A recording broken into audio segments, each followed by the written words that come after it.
let's look at some of these Eagles clips, and there's not too much here. I mean, the stuff that happened at the end of the game was more exciting than the game itself. But you look at this is early on in the game, second play of the game, and look at you got left guard center, and this is Javon Kinlaw, their first round draft pick from last year, and I mean, left guard, left tackle. I mean, that's just getting absolutely blown off the ball. I mean, that's next level. Now, a lot of people are talking about Lane Johnson's get off and is he offsides and this and that.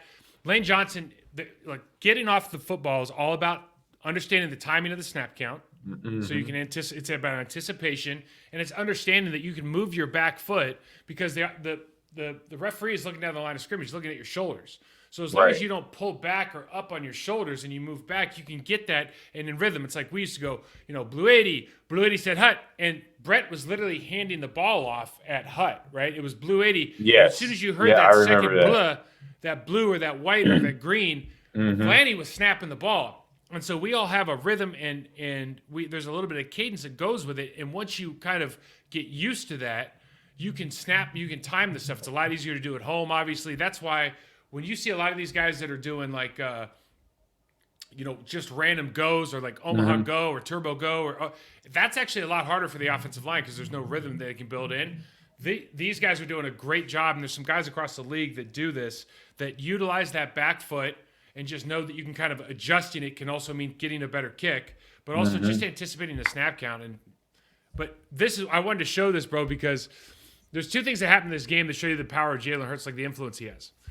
One is that when they got to his level, they're now either stopping their rush or they're bullying right into his spot, and he was still able to get outside at times. But they had to stop what they were doing. But you see, like Lane Johnson shows you why he's an All-Pro, because he's holding here, right? Yeah. But he doesn't. He just right here. He just like bear hugs the guy, but his hands are free, so he just arm holds.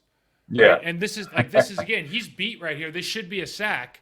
They don't call it. And yeah, they could call this, but you're just being smart, right? You're just doing a good job of like, okay, I'm literally going to take my hands off him, and I'm just going to bear hug him.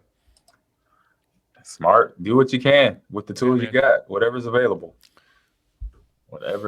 Smart play. Still picked up an inch without losing yardage. So this is that first fourth down that Devontae Smith made a. Oh my God, a catch! But turned out not to be a catch. But they should. True, right? A great catch would not. Yeah, but he did smart by getting up, calling, huddle up, let's go. He knew it wasn't a catch, so smart by him. First thing here, we talked about they bull rush. They start so the defense end starts bull rushing Mulata, and Jalen Hurts can still get outside. So you teach the really good defensive lines, don't try to rush past the quarterback. They run to the quarterback, and then they make a hard right or a hard left. I'm talking about the defensive ends and try to collapse that pocket here. Hurts is such a great athlete. He still gets outside of this, makes the catch here. I mean, just unbelievable effort. But then immediately knows, like when he starts doing this, you're like, okay, I'm watching the game like, oh, it's not a catch. And you just assume that the Niners are going to like call an immediate timeout, and they don't call it. You're like, man, that was. No, they let it go. I mean, good play by Devontae. Smart play. So, again, we go back to the offensive line, though. And, I mean, just talk about complete domination, man. Look at I think this is center left guard. Yeah. I mean, look where they are, dude. And nobody touched them. That is a 5-yard double team. And this is the NFC Championship. Right. And this is the number one defense in the league. And when people talk about Landon Dickerson and Jason Kelce, when people talk about how good this offensive line is, like nobody else in the league is doing that. And they did it. I mean, how many clips you want to watch? They did it all day against these guys now. Right. We talked about this, AG.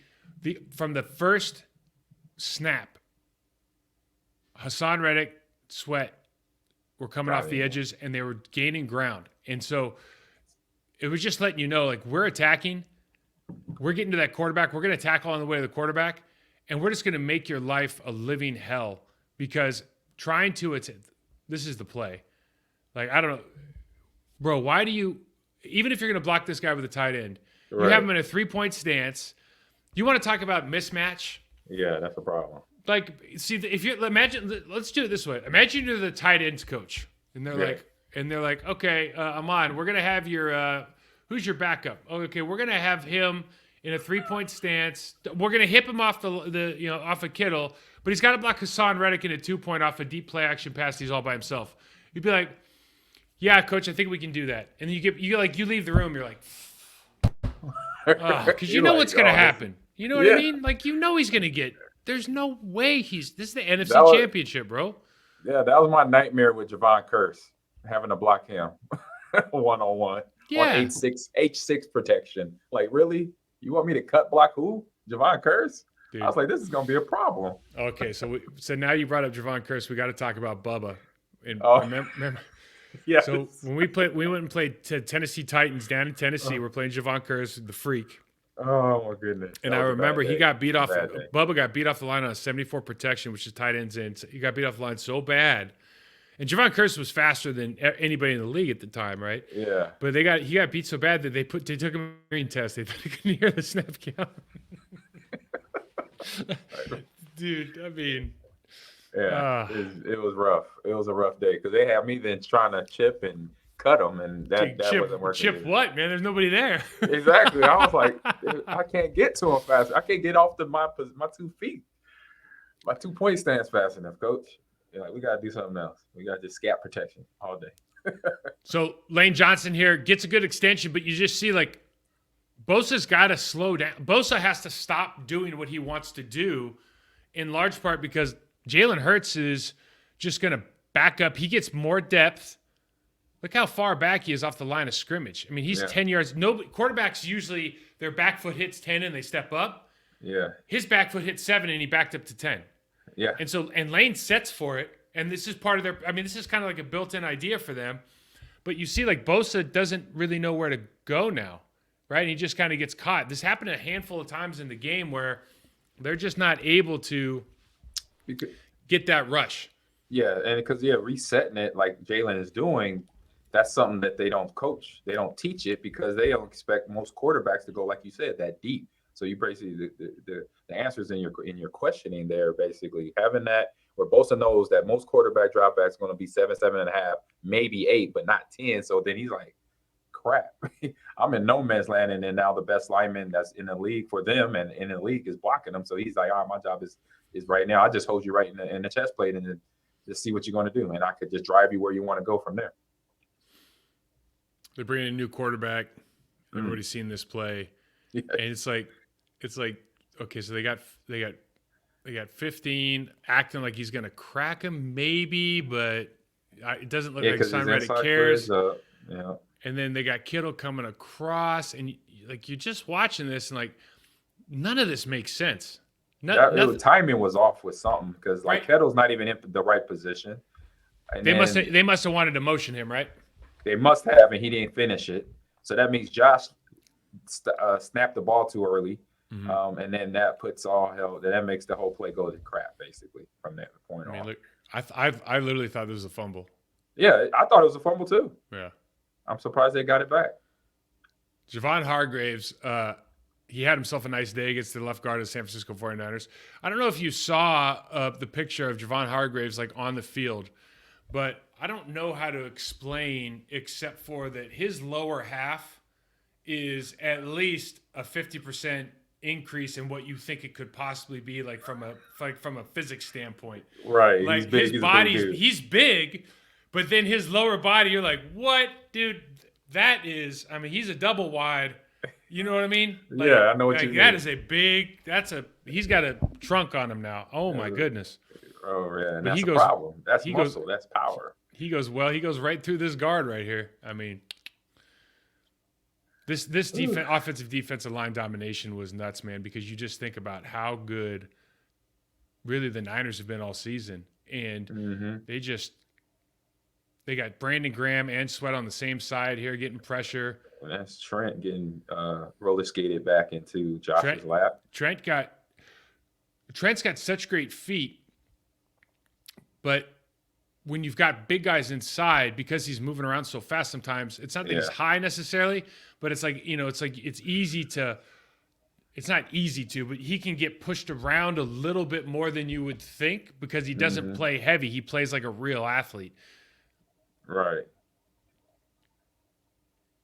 I want you to just comment on this run, man. A beautiful run. Yeah, let that play out, then bring it back. It starts off where it doesn't look pretty. It's muddled up. Philly's defense did a good job of muddling up. When I say muddle up, they got everybody in the area of the running back right there. You got a missed block by number 15, the receiver for 49ers. But what you see Christian, he drops his shoulder. Same foot, same shoulder right there, and he resets. Bro, he jumped over that block. Was it? Oh, that was a jump. Okay, yeah. Yeah, he jumped. I don't know how he did it, but he literally just picked up his leg and jumped over it. Yeah, and then this one is same foot, same shoulder coming right there. His head is down. He knew physical was coming. He knew contact was coming. So he basically covered his hands up with two hands, covered the ball up with two hands, and then basically brought his flipper with him. He's like, hey, take that with you, but was prepared for all the contact. And so he went into contact, saw the guy went low, picked the leg up. And I've done that a few times myself where guys like, oh, he's going low, I'm going to just walk over him. And that's the flexibility, the athleticism that he has in him. That's why he's one of the best running backs in the league. And then another guy here, like he squares him up. That, nice dude. little. Oh. This got skinny. This is him just getting skinny. It's not much. A average running back does that, but a great running back could just do it without thinking about it. He's just reacting because he sees where that defender position. It's just enough to squeak by, and that's sometimes you do that because they over pursued he over pursued his ankle, and then he got skinny, got up, was able to drop the shoulder and get the ball in the end zone. You ever seen Grown Ups 2? Yes. Okay, when Kevin James, he does like a sneeze, burp, fart. I forgot what he called it. Yeah. That's what Christian McCaffrey just did, whatever that's called, where he jumped over a guy. Yep. He literally made a guy miss, and then he ran through a tackle. Like that's got to be a turducken, version of it's a running back thing, man. You don't get that many of those in your career. I think I got my rookie year in training camp in Seattle. I did that where a guy went for my leg. I stepped over him. It happened so fast on film that my coach rewinded like 5-6 times back. He said, "Do you realize what you just did?" I'm like, I didn't even know I did that. I just saw the guy. I reacted, and I was getting the ball upfield. He said, "Because you jumped, but you jumped so fast that where it looked like you just ran over him. Like you were running over a hurdle, and then you got down the field and you dropped your shoulder on another guy." And I'm like, look, I was just trying to make something happen. That's how you answer that question, basically. That was an amazing play. So Jordan Mailata, they move him over and they go heavy on the right side. So they bring him over next to Lane Johnson. He gets his shot at Bosa. And this is why Bosa didn't spend any time over on the left side, man, because Mailata's that 6'8", 350-pound dude, and he just absolutely dumped that. I can't believe 6'8", 350. That dude was playing rugby. Yeah. Being Hawaiian, oh yeah, he's a problem. And Kelsey and Dickerson again against Kinlaw. I mean, at this point, he's going to be facing the wrong direction. Now he's run back to the sideline. I mean. And the guy's a good player, right? It's just those two are Pro Bowl players. Kelsey's going to be a Hall of Famer, and it's just a different. It's hard to explain. It's hard to put into words because they're always. It feels like they're always running against a 6-man box. It always feels like they're running against a light box because they have Jalen Hurts there. So there's always a guy like you see Fred Warner still mirroring Jalen Hurts on the screen here, even though the ball is way over there. You know what I mean? It feels like it's unfair. They can hold their blocks for a step longer. They can, especially on the backside, because they got to hold it. And they were talking about they always run.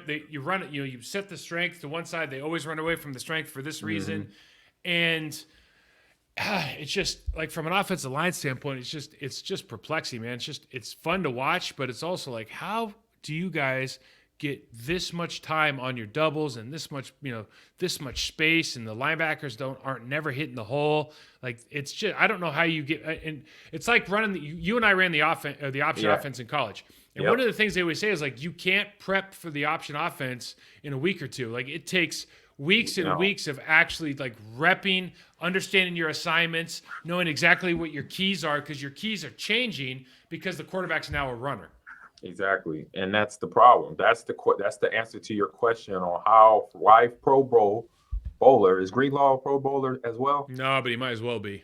Yeah, but why Fred Warner is sitting at almost 10 yards, spying Jalen Hurts because of that problem? Because that's what the option does. RPO options create that issue because then it makes if defenders are not trained in it, they don't know who to key, regardless of the formation. Like you said, with a running quarterback that is very good, like Jalen Hurts. that's where the doubt comes in, because they see the ball movement, they see all this back and forth meshing and all that, and they're like, where I'm supposed to go? Where training was be just, if you're assigned to the quarterback, you take the quarterback, but you meet the quarterback past the line of scrimmage or on the line of scrimmage. You don't sit 5 yards back off the line of scrimmage, because that is distance that he could close on you, and he's going to have those yards picked up in the end. Yeah, it's like to your point, Greenlaw's moving over, but Kelsey has leverage on him from a side, and also he's still like, he's 5 yards back. Like you would never watch the San Francisco 49ers and the way they hit holes and the way they key the run game. You would never see those two just standing there, and they don't have a choice. And so it's just like it's literally all you can eat. You look down at the bottom of the screen, there's a tight end and 2 receivers standing out there like they're going to run some bubble screen with 3 dudes, and they run it all the time. Yeah, or they can quarterback keep. I mean, this is where we have time now. We'll talk about the Chiefs-Eagles matchup, but I just don't understand how you stop the Eagles. And I know they're not perfect, and they get, there's plays or there's series where they don't score, but it's hard to understand if it came down to it. It just feels like they could run literally this play and maybe 4 options off of it with quarterback keep with different routes, and I don't know if there's anything you can do to stop it. Yeah, it's hard. And that's what you see at the high school level that runs these same formations, these same plays. They'll run the same formation for a whole drive because they got 5 or 6 variations from that one formation that's going to be 4 different runs and probably another 4 different play action plays off of that. And then you got high school players that are trying to deal with this. So, yeah, at the pro level, you think it would be a lot easier, but he also creates the same issues for a defense. So you see, this is where things start. Greenlaw's getting a little angry here. Dude, this is fantastic. He gets a flag. He gets a flag for this. Yeah, I love it. Like, that seemed like such a that was such a. And Kyle said it. If you read Kyle's lips, he's punching the ball. Yeah. Well, yeah, and I watched that. I go, he's punched the ball. Like, who cares? But, right. It's a new and improved National Football League, I guess. Exactly. Yeah, exactly. But this is where, so at this point, it's 31-7. The game's not interesting. This game was not really that interesting at all after the first series because Purdy got hurt. But here, Ayuk I didn't know why that. They don't show the Trent Williams judo throw, which was great technique, by the way. I thought you were going to show it. No, I didn't. Well, it was all over social media, and everyone's seen it. But this is what led up to it, because there's actually a pretty good form tackle here as well. So you see Ayuk's down here, throws him down, and now look at that. Boom. That is not a bad form tackle. That's a good form tackle.